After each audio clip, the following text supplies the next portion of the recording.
So with chapter 5 of the Screwtape letters, World War II has begun.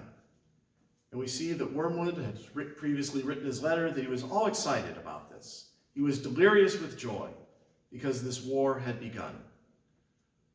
Screwtape is reading it and saying that you got to be careful about this. There's ways that we can gain these human souls through this, but there's ways that we can lose them as well. He complains that it's so hard. He describes it as like getting the taste of a banquet, to have gotten a soul somewhat, and then only to lose them at the end. The advice that he gives, again, is make him an extreme patriot or an ardent pacifist. Again, go with one extreme or the other. We realize that that is not what we understand virtue to be. Virtue is somewhere between the mean of extremes. It was Aristotle who gave us an idea of virtue that was picked up by St. Thomas Aquinas, of the idea that virtue is a mean between extremes. For example, I like to describe it as, what does it mean to be brave? Does that mean that I'm not going to do anything, acting completely,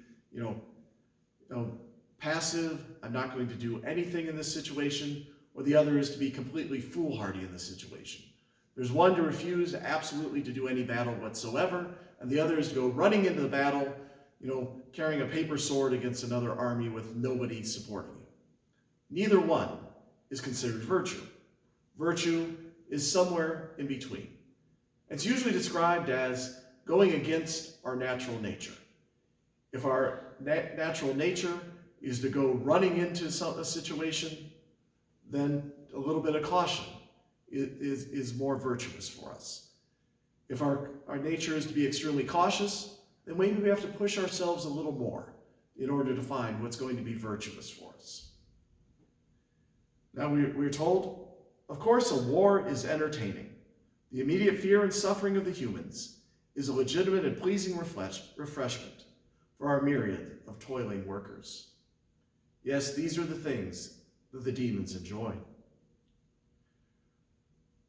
But he says, does it do any good unless bringing souls to our Father below?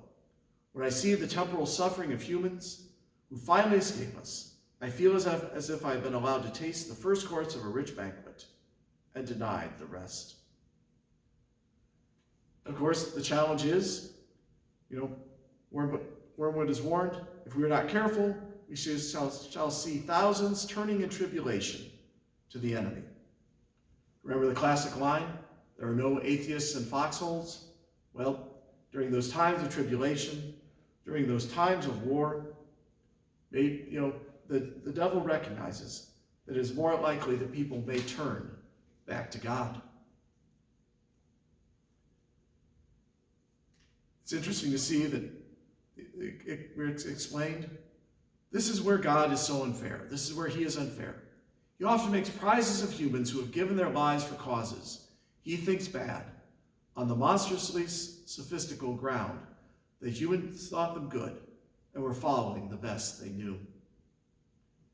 Again, sometimes people are standing up for what they thought was right.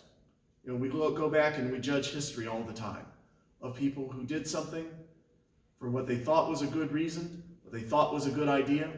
Maybe history hasn't seen it that way, but God has rewarded them for having done what they thought was the good at the time. Of course, the challenge is, consider too what undesirable deaths occur in wartime. Men are killed in places where they know they might be killed, in which, if they are at all with the enemy's party, prepared. The devil doesn't like it when we're ready. That's the challenge. If somebody knows there's a battle coming on, somebody knows something big is going to happen, they're going to prepare themselves. They're going to get ready. They're going to be prepared. Screwtape says, how much better for us if all humans died in costly nursing homes amid doctors who lie, nurses who lie, friends who lie, as we have trained them, promising life to the dying, encouraging the belief that sickness excuses every indulgence, and even, if our workers know their job, withholding all suggestion of a priest, lest it should betray the sick man his true condition. There's that idea that we are afraid of death. We want to avoid death at all costs. And we don't want to let other people know that they're dying for fear of upsetting them by telling them about their death. I'm reminded of the great theologian Stanley Hauerwas. I once heard one of his lectures where he said, people always say, oh, I want to die suddenly. I want to have that sudden death, free from pain, whatever. He says that would be the farthest thing from the mind of a medieval person. A medieval person would want to know that they are dying. They would want to know that time is coming. They want to have the time to prepare. They want to have the time to get themselves ready. They want to have the time for the priest to come and do the prayers. And that's the kind of thing that we need to look for. I often said, somebody asked me how I wanted to die. I said, I looked at my dad, was diagnosed with pancreatic cancer. That was probably in October. Died on Easter Sunday. During that time, I don't think there was ever a period that some of the family wasn't around him. Before that, he had some time to travel, some time to do a few things, then finally died again on that Easter Sunday after I had anointed him in the morning. He died with his wife and 4 of his 6 kids around him. It's a good way to die. We are told the human's partisans have all been plainly told by him that suffering is an essential part of what he calls redemption. So faith, which is destroyed by a war or a pestilence, could not really have been worthy of the trouble of destroying. The devil wants the prizes. The devil wants people who truly believe. It's easy for him to get a hold of somebody who was just lukewarm, who didn't believe. But we know, in fact, that we are meant to have that faith.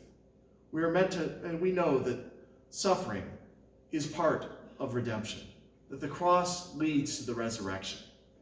The more that we realize this, the deeper we are in our faith, and the more that the things that go on in the world no longer bother us as much. So that's the end of chapter 5. And so again, I invite you to send in your questions, and I'll answer them to the best of my ability.